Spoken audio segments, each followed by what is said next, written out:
Bonjour, voilà donc, je suis Résiando, artiste polyvalente. Je existe de la chanson dont je chante. N'oubliez pas de vous abonner, de partager et surtout de m'envoyer tout plein de cœurs parce que moi les cœurs, j'en raffole. Alors donc, je vais vous parler d'un sujet de la société qui prend racine.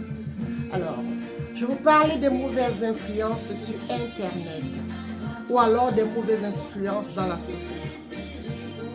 Très souvent, quand nous étions encore adolescents, enfants, nos parents nous préservaient.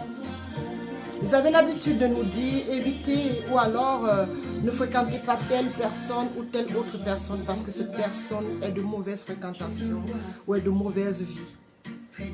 Nos parents nous prévenaient sur le mal parce qu'ils étaient plus majeurs et plus avisés.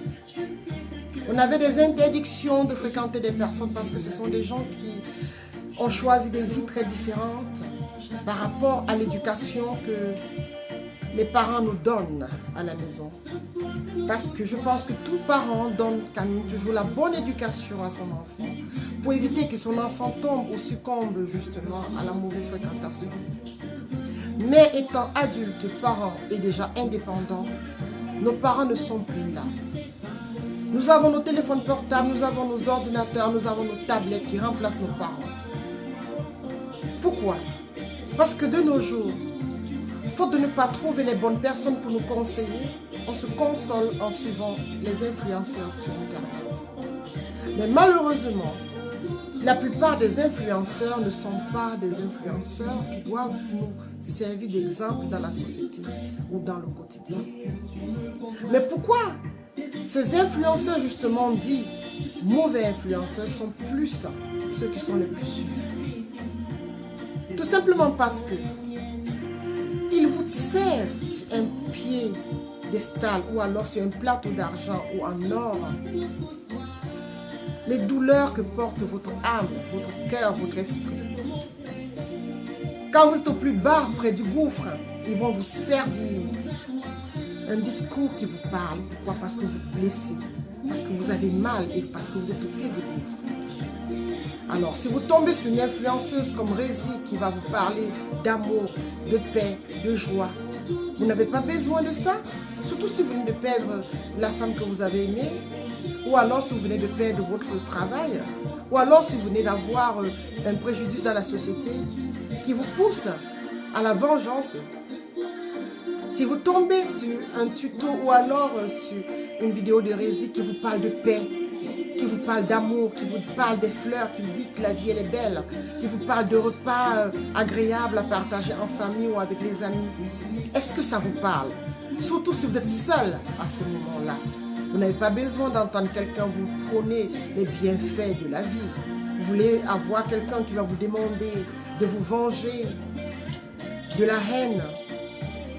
Mais c'est ce qui est faux. Prenez la joie de vivre, le bonheur, tout ce qui semble bisounours pour vous, c'est un choix de vie. Pourquoi? Parce que tout comme vous, Résiando tombe et elle retombe. Et au fur et à mesure qu'elle tombe, elle se relève aussi autant de fois. Et je me suis cultivé une façon d'être, de me relever, d'apprécier encore la vie dans la difficulté, dans le deuil, dans la souffrance. Et c'est à ça qu'on reconnaît les winners. Si vous avez eu un préjudice social et que vous appréciez au plus encore la vie, et que vous avez, même si vous avez l'envie de vous venger, ce qui est humain, mais que vous arrivez à vous ressaisir et apprécier et à pardonner et avancer, c'est ça qu'on reconnaît, à ça qu'on reconnaît un winner. Mais si vous vous endormez sur la mauvaise doctrine, la doctrine du clash, parlons-en des clashs, vous aimez les clashs sur Internet. Vous aimez quand on va salir l'autre, quand on va donner les petits secrets de sa vie, et quand on va vous apporter sur un plateau d'argent tous les sujets aussi morbides de sa vie en société, de sa vie, de sa souffrance. Vous pensez que vous vous sentez meilleur par rapport à cette personne qu'on est en train de jeter en pâture, comme ça, il y a un déchiré. Et puis après, vous allez suivre ceux qui vont vous dire œil pour œil, dent pour dent, on va essayer de faire tout, il faut détruire, il faut faire ceci, on vous aime pas dans la société, le système vous déteste, voilà, il faut faire ça, telle religion est meilleure que celle-là, voilà. Vous allez suivre bêtement, mais sauf que vous ne vous rendez pas compte, c'est parce que vous êtes malade. Ces dialogues-là s'adressent aux gens qui sont malades, qui sont près du gouffre, qui ont l'esprit déjà dérangé, qui ont le cœur brisé. C'est-à-dire que ceux qui sont en retrait de la société parce qu'ils ont refusé de se lever autant de fois où ils ont reçu les coups. On reçoit tous les coups. Résiliende reçoit les coups. Mais au fur et à mesure qu'elle reçoit, elle se relève. Elle trouve les solutions, elle tire les leçons de ses erreurs et elle apprend à aimer la vie encore plus encore. Pourquoi? Parce qu'elle estime qu'il y a toujours un monde meilleur. Il y a toujours à travers une personne mauvaise quelque chose de bon. Mais son histoire, on ne sait jamais pourquoi il est venu mauvais. Mais alors, vous qui avez la possibilité de faire changer les choses, pourquoi est-ce que vous acharnez jour après jour, semaine après semaine, mois après mois à suivre ceux qui sont devenus vos bourreaux? Ceux qui sont devenus les gens qui vont vous induire en erreur. N'oubliez pas, la pensée intellectuelle est une drogue. On a plusieurs drogues dans la vie. On a l'alcool, on a tout ce qui est stupéfiant. Mais sauf que la pensée intellectuelle, à force de suivre le même discours, on finit de penser pareil que la personne. Et ça se reflète dans nos vies en société, au travail, dans nos familles, dans nos façons de s'exprimer. Pourquoi? Parce que notre gourou nous a entraînés justement vers sa douleur à lui. Il a trouvé un gagne-pain sur votre douleur. Il a trouvé un gagne-pain sur votre haine.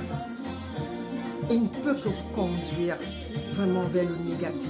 Nourrissez-vous de la bonne nourriture. Il y a des influenceurs positifs. Faites le tour.